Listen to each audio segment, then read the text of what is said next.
Welcome to Real People, Real Voices. I'm your host, James Jackson. And I'm your co-host, Pastor Wayne Moore. Always a pleasure to host with you. Good to see you, my friend. Likewise. Yeah, another situation where we're together. Yeah, I'm underdressed. No, you look, Doc, listen to me.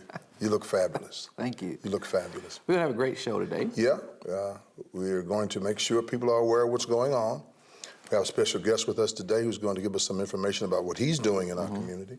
And we hope that you will listen to what we have to say that might be beneficial for our whole community. Yeah, Lieutenant Kerry Forstall is with us on today, running for sheriff. Yes. Got quite a few people running. Yeah, people are running, and I don't think they're tired yet. So we're going to find out what's happening, give him an opportunity to talk to the community and see what's happening. Yeah, and we want you to stay with us right here on Real People, Real Voices.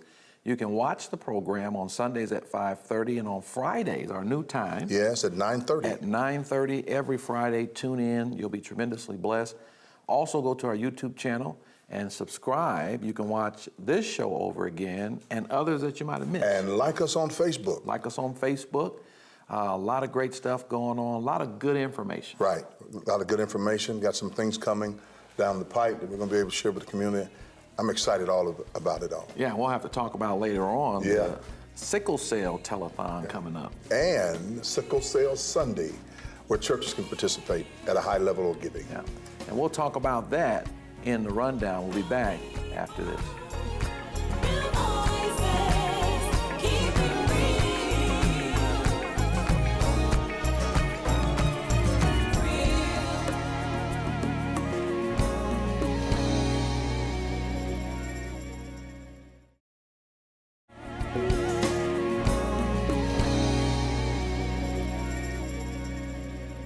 Well, welcome back to Real People, Real Voices. I'm your host, James Jackson. I'm your co-host, Pastor Wayne Moore. We want to bring on our very special guest, Lieutenant Colonel Kerry Forstall. Welcome to the program. Thank you. Appreciate that. Appreciate the invitation. It's good to have you here. 35 years experience. I have been. I was with the Sheriff's Office initially for 32 years and pretty much ran the entire different ranks. Spent some time in homicide, which is a good and a bad thing. I mean, we had to solve the crimes, but it was the tragedies that we saw in the community every day that's kind of difficult to deal with. But, you know, you try to compartmentalize those things and at the same time realize every person out there is a victim. And then I was blessed with the opportunity and appointed United States Marshal by President Obama. So I spent 5 years, a little 5.5 years as United States Marshal and returned under Sheriff Layton as Lieutenant Colonel over the Criminal Division now. And you're certainly not a stranger to things that happen as a result of just different things going on in the community. You, as I understand it, you were there 9/11 as a U.S. Marshal, riding the train, keeping the firefighters safe. Kind of talk about that experience and how that experience can be transferred into making sure Indianapolis is safe.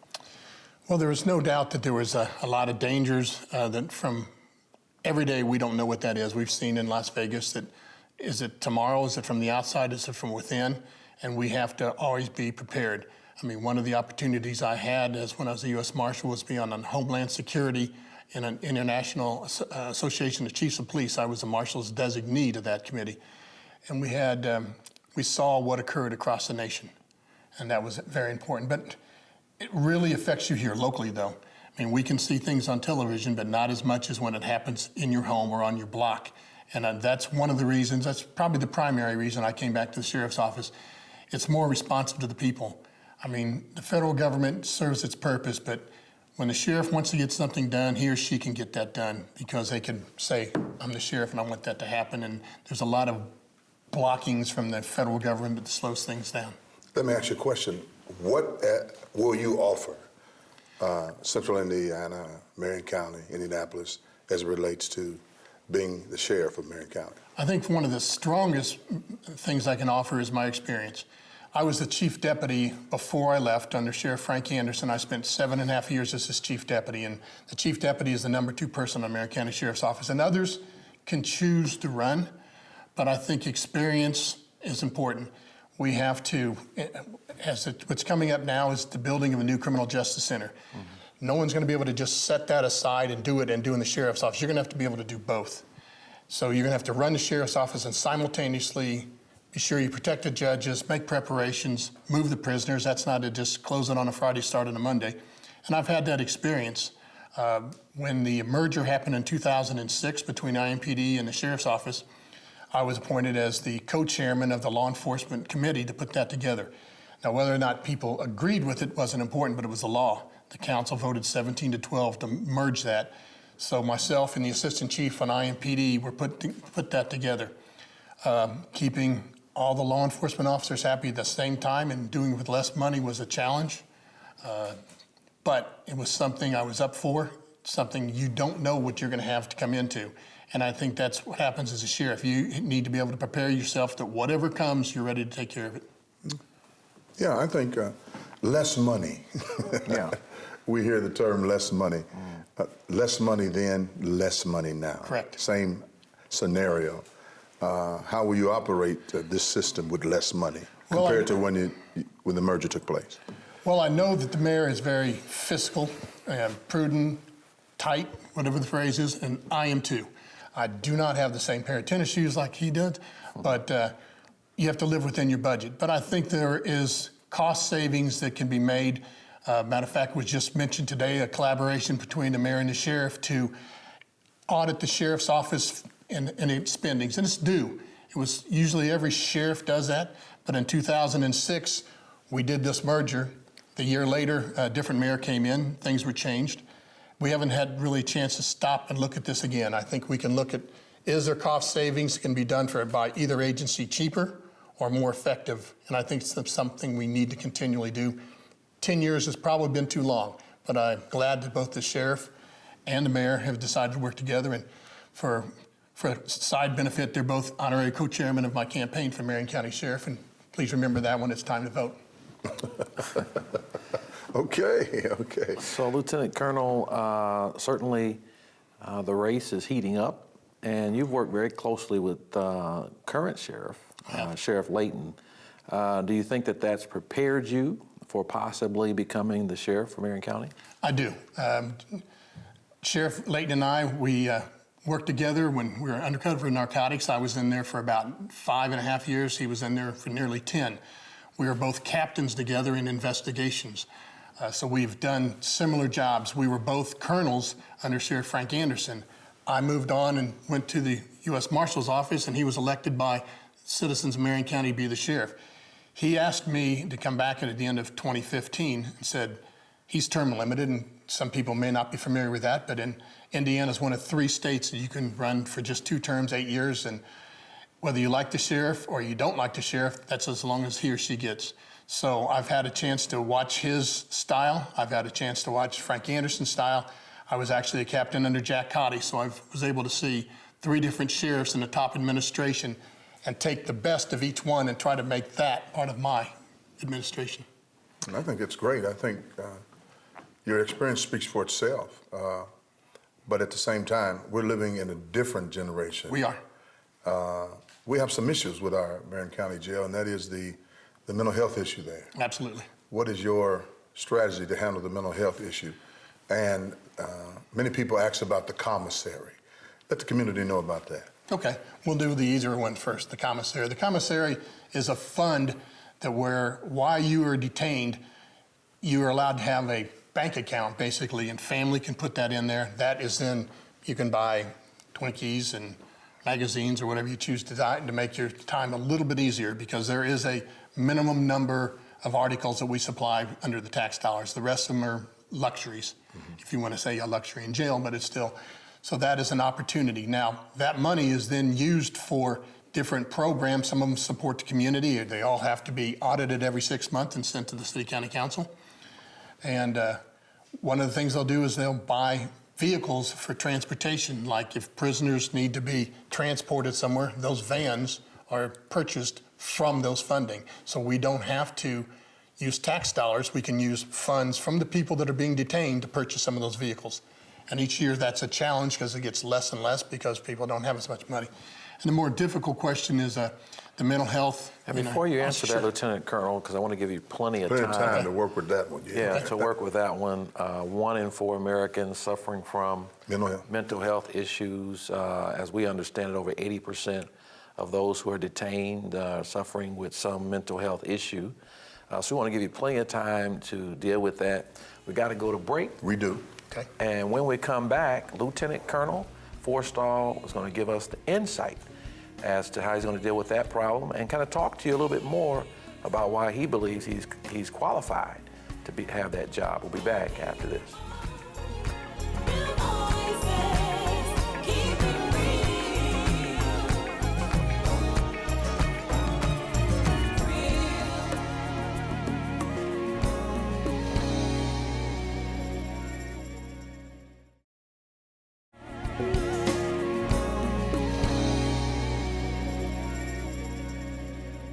Welcome back to Real People, Real Voices. I'm your host, James Jackson. I'm your co-host, Pastor Wayne Moore. And we're joined today by Lieutenant Colonel Kerry Forstall, running for sheriff. And just before the break, we were talking about the mental health issue question that Dr. Moore posed and how you plan to deal with that very important issue. Along with overcrowding. Overcrowding is going to be tied together. I mean, the mental health side of it, Colonel Deslin, who has that responsibility right now, estimates it's about 40% of the people in the jail have mental health problems. And as many of us in the community know, when some of the major mental hospitals were closed down, people were put on the street. That may not have been the goal, but that's where it ended up. And people who were on the street will interact with law enforcement, and some of them end up in jail. And what we need to do is give other options than just incarceration, because just putting in someone in jail doesn't make them better tomorrow. We are very cognizant of be sure that they get their medicine. That was one of the things that Judge Sarah Evans Barker, who had the 35-year lawsuit with the sheriff's office, that Sheriff Anderson actually was able to dissolve, and Sheriff Layton has continued. We've got AAA ratings for the jail under both sheriffs, and that's something I want to continue. But one of the goals in the new Criminal Justice Center, which will cost upwards of over $500 million. It's a lot of money, a lot of zeros. The goal is to set aside, and I mentioned this number the other day, and Counselor Maggie Lewis said that number is okay. It's 300 people. So that is the goal, to be able to divert 300 people to other programs instead of the jail.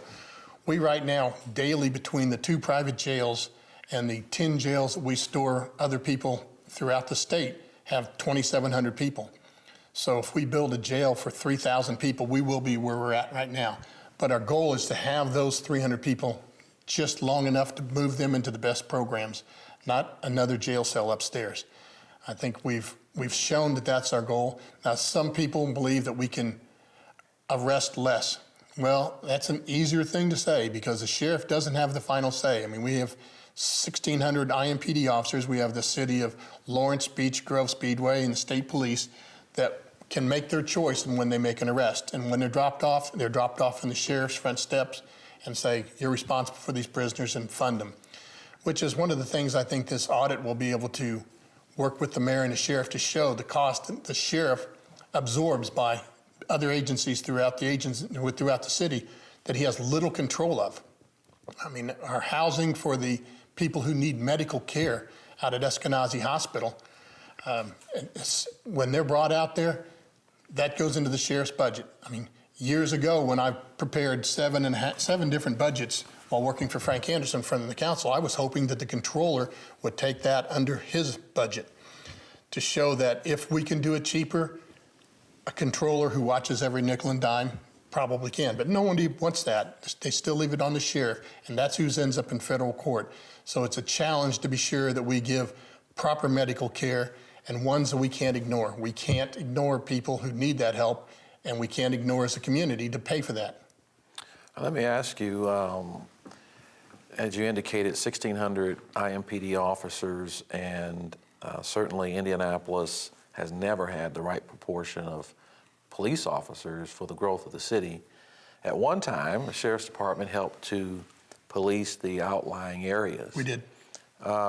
Is it possible, with the crisis that we're facing in our community now, that the Sheriff's Department could assist IMPD to help to help deal with what we're facing right now?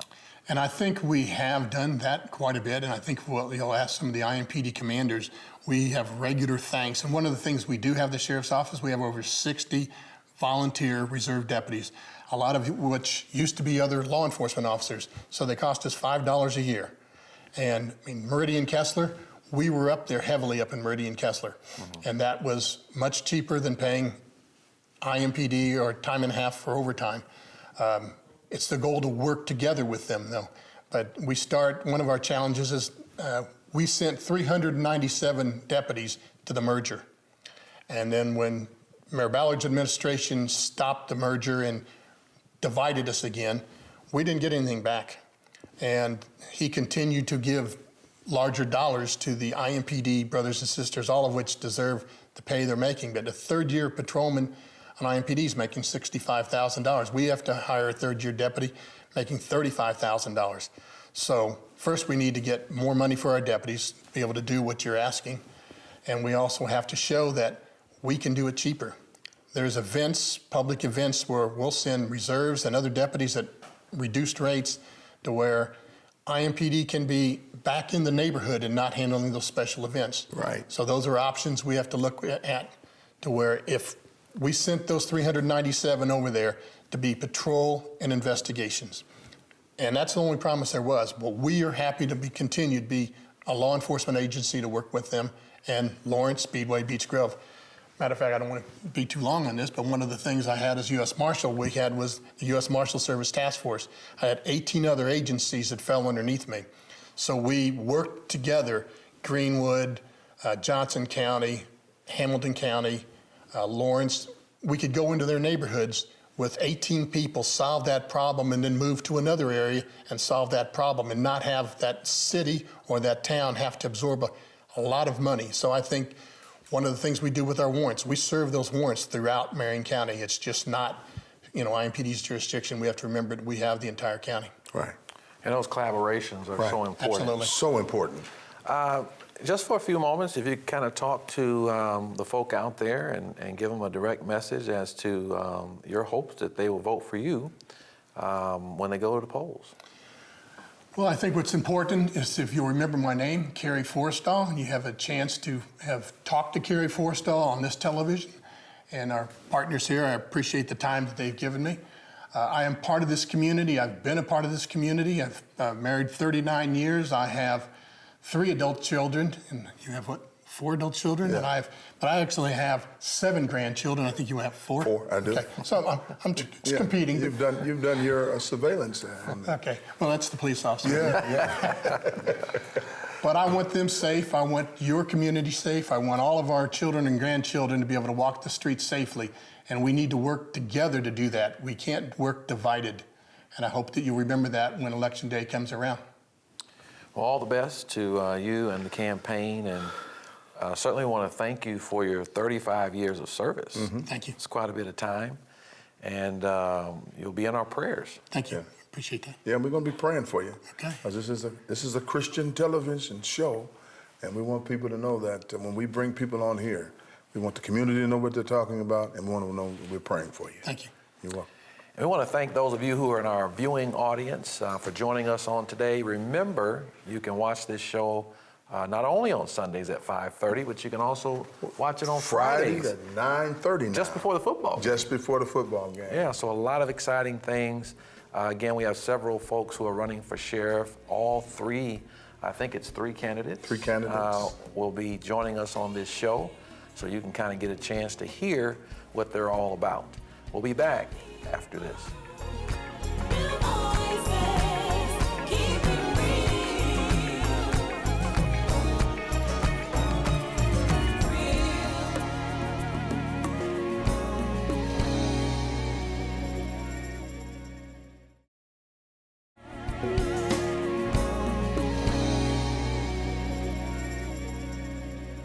Welcome back to Real People, Real Voices. I'm your host, James Jackson. And I'm your co-host, Pastor Wayne Moore. And I'm Curtis Baker, the marketing director for Real People, Real Voices. And what an exciting segment there with Lieutenant Colonel Forstall. Very good information. I look forward to seeing how that all pans out.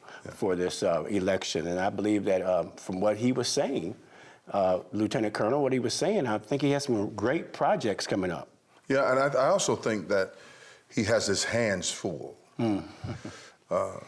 trying to function with less resources. Something I noticed, though, is that it seems like IMPD seems to do rather well in budgetary season, more so than the Sheriff's Department. It is my prayer that this audit that is coming will help us to make sure that the Sheriff's Department has what it needs. Because all law enforcement agencies in this day and time need to be equipped, because we don't really know what's going on in our cities. Yeah. You don't know what's happening. We just had the Las Vegas situation, which was horrific. I mean, so we need to be prepared. Our law enforcement need to be prepared to protect the city and the citizens. Yeah. I have no problem with that. Yeah. There's some other issues I have, but protection for the city, I have no problem. And people are willing to pay for that. Yeah, people are willing to pay for that, and we ought to be able to campaign for that as well, but make sure there's a balance there. And that's what's wrong with local municipalities. From what I see, it's not much balance. Yeah. So he's working for Sheriff Layton currently. Of course, Sheriff Frank Anderson, he worked. Cotty, he has worked for Cotty, so he's been around some stalwart sheriffs. Yeah. So his experience, you can't take away a person's experience. Yeah. So we'll see what happens because we have others to bring some information to us So as well. what was your thoughts about when he talked about housing or moving people out of the system and placing them in other programs? I thought that was, These wraparound services Yes. that he's talking about, and the president of the council settles with a 300 number. That remains to be seen. There's no data that I know of that shows how to move and transition people. There's no transitioning process, not much of any right now. So this is going to be a brand new animal for everybody. And believe it or not, to do that, it's going to take more resources. Absolutely. Yeah. It always comes down to resources. It does. Yes. Speaking of resources, Yes. on October 22nd, people will have an opportunity to participate in Sickle Cell Sunday. My God, Super Sunday is on its way, Jackson. Yeah. God has made a way for this community to help sickle cell anemia, and we need all of our churches, businesses to get online with this so we can raise $100,000. Yeah. And on October 28th, Yeah. 3 to 6 p.m., right here on TV 40, first ever telethon. We'll be telling you more about it in days ahead. But right now, we have to say goodbye. We'll see you next time.